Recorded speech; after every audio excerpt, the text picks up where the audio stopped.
All right. Good morning, everybody on this lovely, Monday, the 14th of August. Hope everybody's doing well. Hope you're achieving your goals, doing what you want to be doing. Today, we're very fortunate to have from our Rancho Cucamonga. It's actually a place.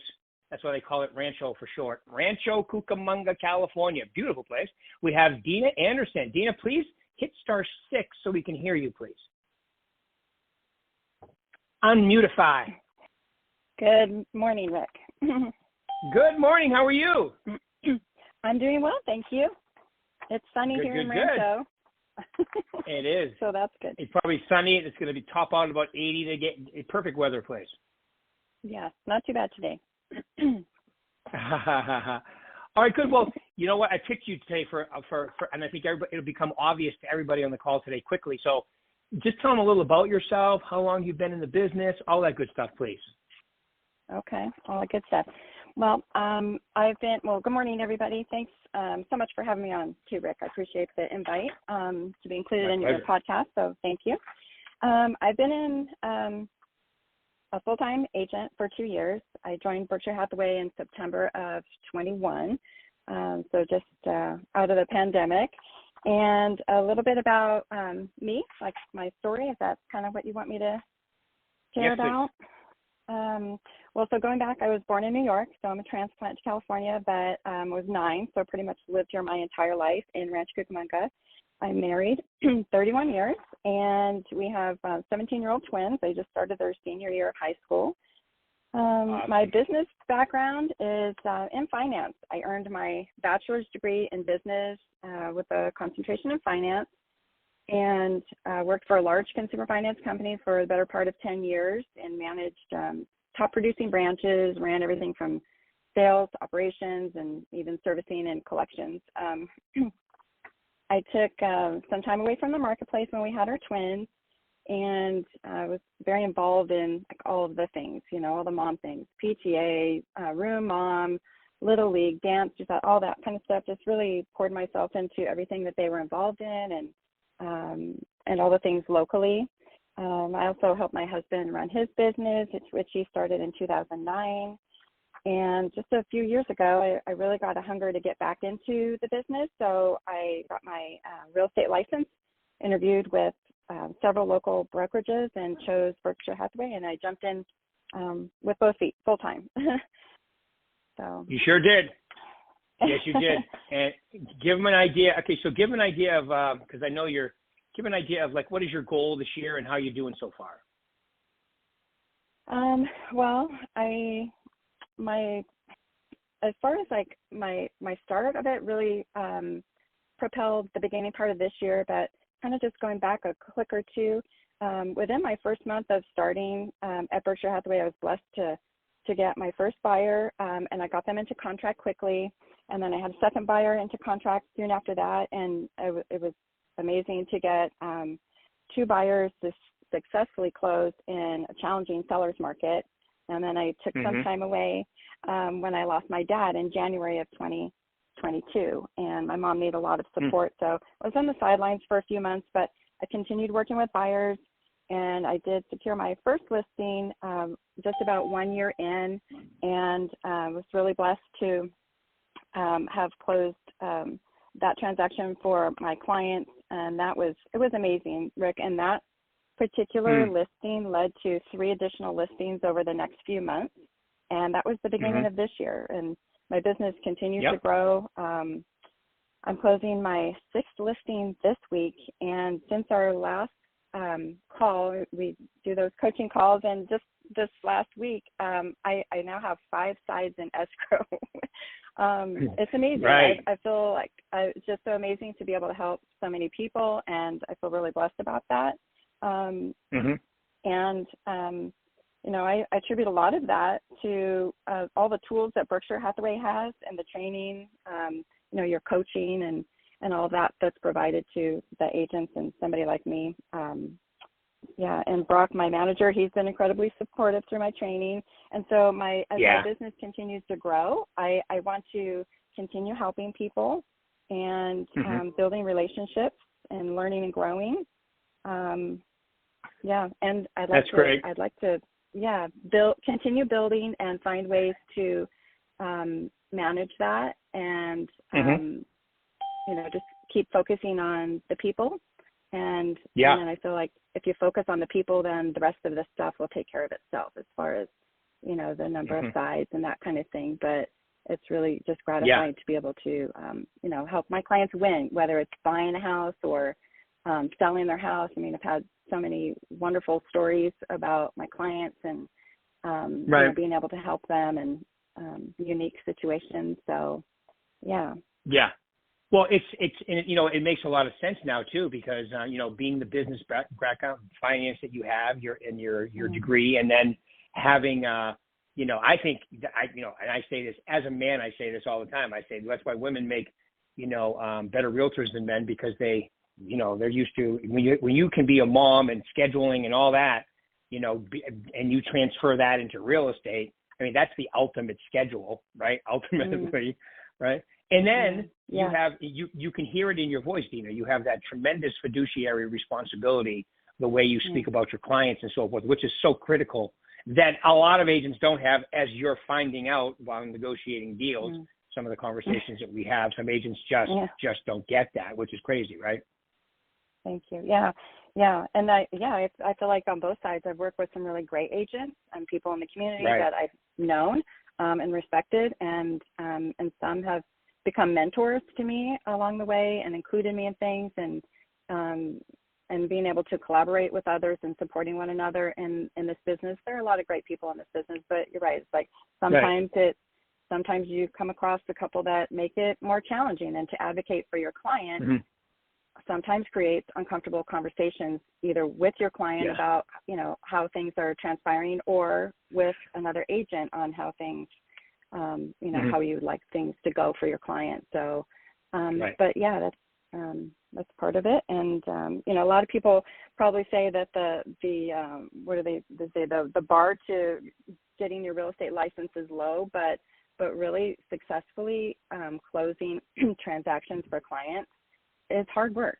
It takes a lot of grit and responsibility, and, like you said, fiduciary responsibility to our clients, and making sure that everything is done right for them, and just having those uncomfortable conversations and celebrating the wins. Yeah. Well, and you have, the great thing about you is, like you said, you had Brock there, and I know that Brock was trained big by Kim, who was an incredible person too. So you got a really good background there, as well with the office. It's a great story there too. And, the thing is that when you, like, for instance, when you, here's the best way to put it. Take us through so they can hear. You mentioned your first listing led to 3 more. Tell us how that happened, please. Well, I've had a longtime family friend reach out and say that they wanted to make a move. They were going to sell their home, and of course, I was honored to help them, and felt the weight of doing the right thing for them, making sure that they were priced right, that we created a lot of traffic for their open house, and we did. We had multiple offers on their property.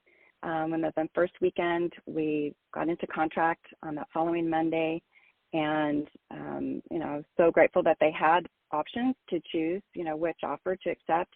And because we had so much activity for their open house in that community, we had a lot of neighbors coming through. And sometimes, I've heard both ways, that you get neighbors that come in, they just kind of want to look and check things out. But truthfully, there were several that had come through that were thinking about selling also.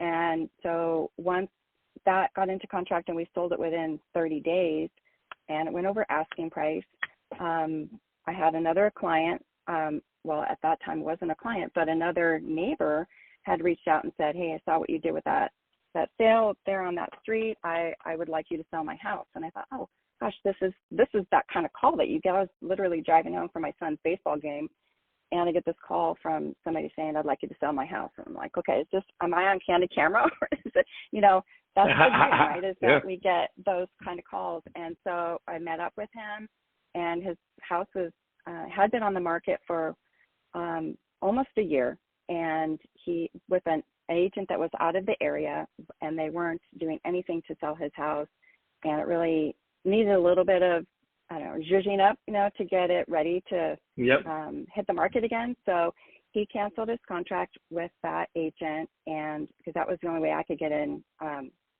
to sell his property for him. Sure. That Sure. he was no longer working with the other agent. So he did, and he decided to do a few things that I recommended to kind of fix up the place. We cleaned it up and staged it, and we hit the market with a bang and sold that, again, over asking, multiple offers. Open house weekend was a hit, and another neighbor had come, somebody I'd been talking to, that said they were interested in selling too. They were going to be interviewing several local agents, and if I wanted a chance at interviewing, have my stuff ready and come on in. So I got my Berkshire Hathaway listing presentation and all my stuff, and went and talked to them, and I told them, hey, you've got to come to this open house, come check out this house in your neighborhood. And they did, and that was my third sale in that neighborhood within 3 months.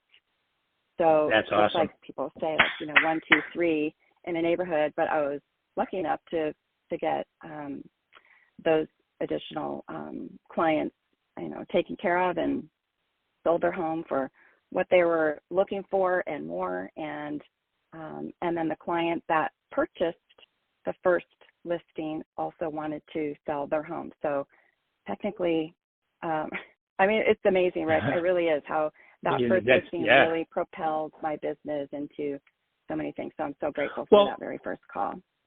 Yeah, and you're doing all the right stuff. You're doing the active open houses. You're out there talking to people. You're showing them a very professional open house. You're following up with them, and they're saying to you, yeah, well, that's why we came by. We're thinking, so that's what when you do all the right stuff. Now, this is a great extreme example. It reminds me of Tim Dunn. Tim Dunn, we have an agent here in Nevada who kind of had almost the same exact experience with his first listing in open house too. And so I love when people tell the story, because it's good for other people, because there's newer people on the call today. And, and then Wanda, one of our agents out of Amanda's office, she just went to, I love when I see the posts on social media and I get to comment on them, when somebody who's been doing the deal, doing the work, out there hustling like you. When you're on our coaching calls, a lot of times you're in your car because you're going to an appointment, or you're sitting in front of a home inspection, like last week was a home inspection. So I love it. I think it's great that you're out there doing it, and it's exciting, isn't it? It is. But you're right. It's work, and I don't do everything perfectly. I don't do all the things just right. But within that short period of time, by door knocking and doing, the postcards and following up and that kind of thing, and all the marketing that comes into, presenting your client's listing, and with all the tools that Berkshire Hathaway has, there's, like Maria Hill's always said, there's nowhere Berkshire doesn't go. And that's so true, that our marketing really is superior. So, trying to tap into all those things, but it's hard work, and I don't, do it perfectly every time. There's ways I can improve. So constantly trying to learn. No, but you can hear it. You can hear it in your voice. You care about your people, because look, even on our coaching calls, a lot of times we talk about I'm negotiating, and what would you say, and how would you handle, which are all great questions, because it's it's real. You've been doing this for 2 years, and you're on a dynamite run, but it's still kind of new, and you're still trying to figure it out too, which is fun. Yeah, it's always good to get, like I said, like mentors and coaches, opinions on, how something has worked out a certain way in the favor of our clients when we're negotiating contracts and situations, whether it's certain repairs.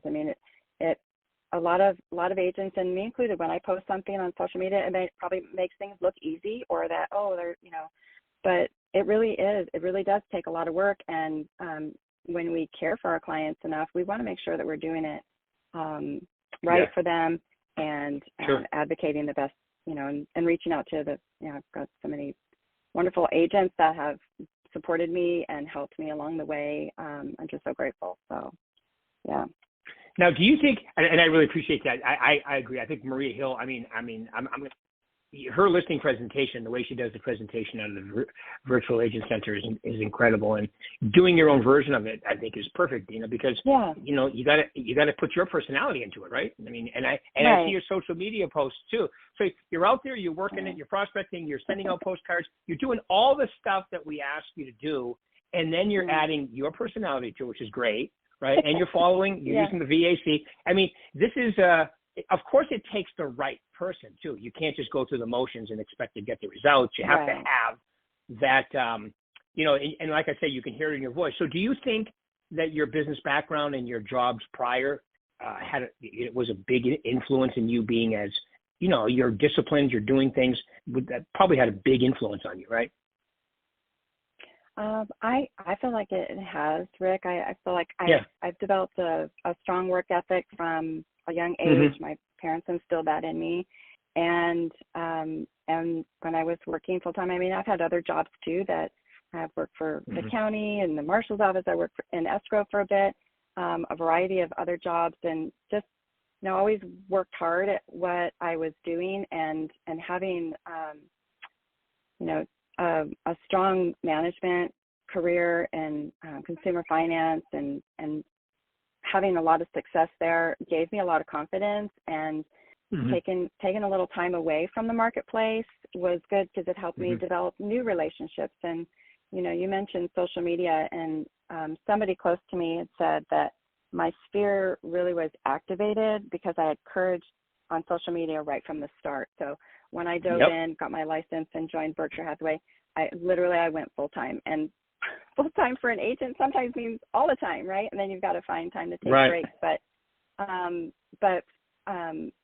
But being able to just pour myself into my business full time and show people this is what's happening, you know, in the business, and being creative with social media really.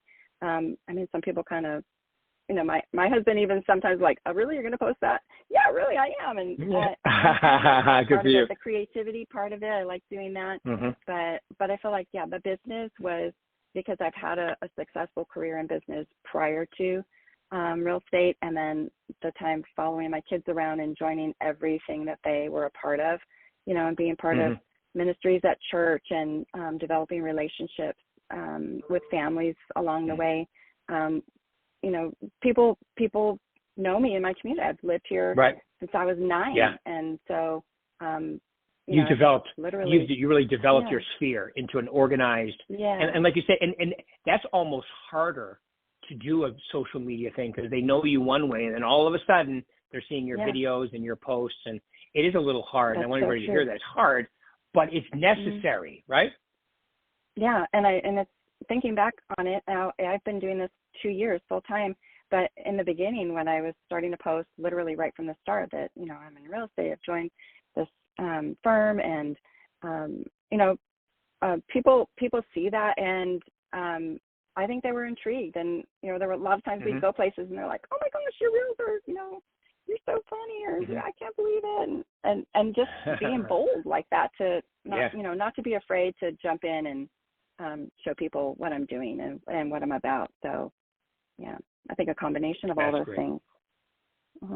That's great. Yeah, and it's like you said too. It's hard. It's not. I think a lot of people, because of what you just said, you know, the bar is low to get into real estate. I mean, to get my Nevada license, it's my third license. I mean, I've had it in 3 different states, but to get this one. So my point is, I've taken the uniform test. So the uniform test for me was not that difficult, but I studied for a week to learn Nevada law, and I passed the test. I mean, so you know, you study for a month, you know, somebody who knows nothing about real estate, and you make the same money as doctors and lawyers if you want to, right? If you want to. So it's almost unfair how easy to get into it. And it's kind of a trick for some people, because I think they think it's going to be that easy. No. If you want to be successful, you got to work your butt off, but it's rewarding at the same time, isn't it? It is. Oh, it is. I remember the very first time I gave keys to my clients when they purchased a home. I mean, I felt the feels all over again when I bought my first home with my husband. It was like, we just bought a house and we're homeowners now. And I mean, you know, shopping for little things, you know, as a gift basket kind of thing. It's like, it really felt good to me. And so being able to do that, to help people have that experience, is what it's all about, helping people achieve, the goal of home ownership, and also selling their properties. I mean, I had most recently, and I shared this with you already, but had that recent family that had a 50-year-old home that was in the family, and, it needed some work, and they needed to sell it. And we ended up using Zoom Casa to do the renovations, and they just talking with them after we've sold their house they earned well over $100,000 on top of what they paid to do the renovations, and they didn't pay any of that money up front with Zoom Casa, but they made over $100,000. And by splitting that money with the heirs of the family, I mean, they were ecstatic that they had this extra money. I mean, they sold it. Yeah, what they hoped to sell it for as is, we well surpassed that dollar amount for them. And by my client being able to deliver the checks to the other family members, I mean, they were just, it was a hard time because of the loss in the family, but they were just so grateful for that. And that warms my heart. I mean, it really does, to be able to help people to reach that. You're reminding me, Dina, when I started in 1985, I went from high school to 2 years of college, and then got my license as one of my classes. I consider it one of my classes, and I've been doing it ever since. But I remember the way you're describing homeownership is like, we used to call it the American dream. And I still wish people would call it that, because that's the way you're describing it. And I think I figured it out with your finance background. When you go, not only the emotional part that you just described, but also living in your most expensive asset that's appreciating with tax benefits doesn't hurt either, right? Oh, right. That's the thing that's going to give you the most return on your money. If you have a long-term perspective, and you're not looking to just flip a property and make some money in a year. Homeownership is a great investment, right?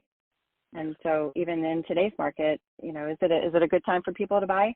If they're ready, right? If they can afford it and they have a long-term perspective, it's a great investment.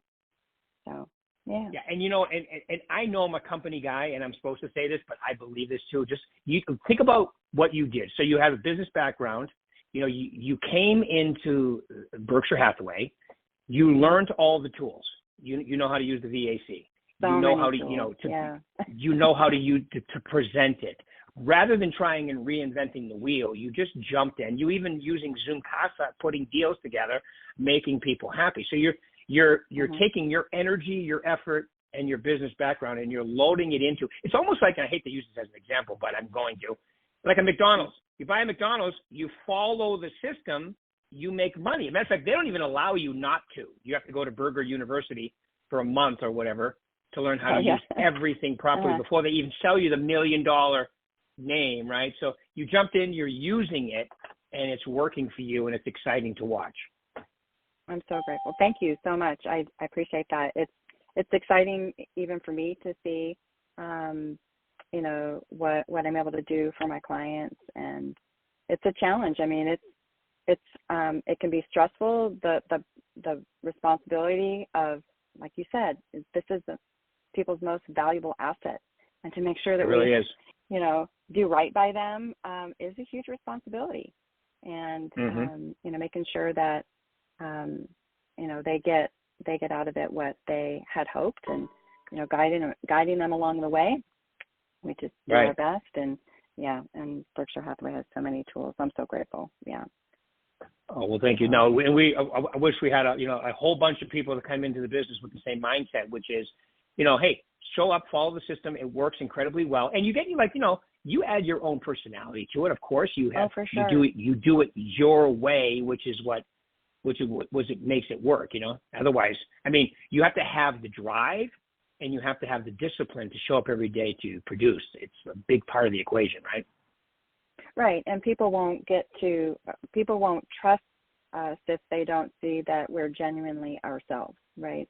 Authentically being me, but using the tools that are provided to me, and and being able to tap into mentors and coaches along the way that are supportive and helpful. I'm so grateful for that. It's just, because anybody can come in and, have all the tools and things, but not do the work or not implement things or processes. And, as far as like all the marketing and stuff. Right. Yeah, and you can't just be a robot either. So, just being authentically myself. And I'm not going to be for everybody, right? I mean, right. We have to fit with other people to, make sure that, we work well together. And, but yeah, I mean, people have to see that we care before, they trust us with their most valuable asset. So.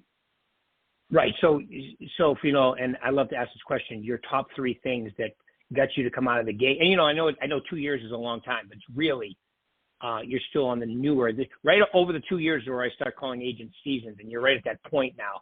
But so Wow. What I'm hearing in your voice is massive customer service to your customers.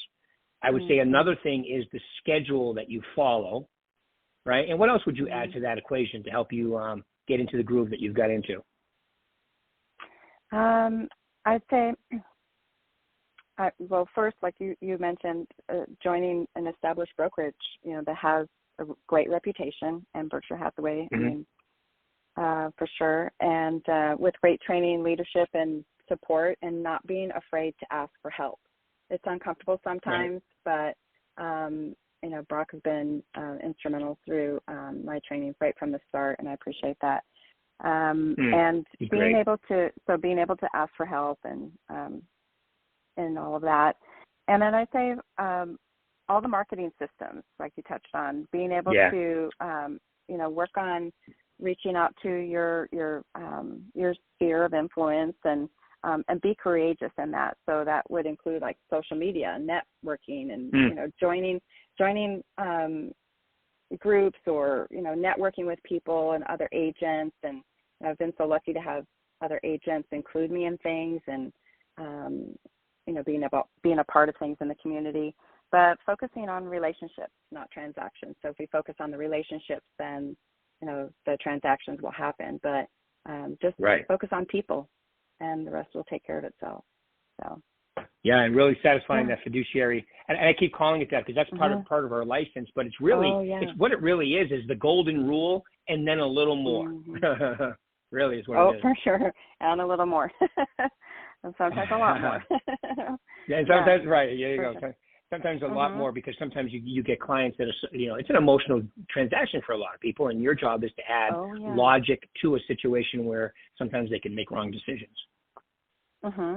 Yeah, providing the standard of care for our clients, it requires so much. And I feel really grateful for all the support that I've had along the way. Pickford Escrow, Shelley, she's been amazing with the listing transactions that I've had, and taking care of my clients in escrow that way, and her team. And it's just been great too. It's been immeasurable to count the support that I've been able to have along the way. So it makes all the difference. Well, it really does. And then you take yourself, you come in with the right attitude, expectations, your approach is great. So you keep it rocking. All right. I really appreciate you, Dina, taking your time out today. Yeah, thanks, really Rick. enjoyed I appreciate it so much. Yeah. Oh, and you were great too. This is a lot of good nuggets in here, and I'm glad we have a decent amount of people, and we'll be blasting this out everywhere. You keep it rolling, young lady. Thanks so much, Rick. I appreciate you. Thank you. All right. Take care. I appreciate it. Bye-bye, everybody. Bye, everybody. Bye now.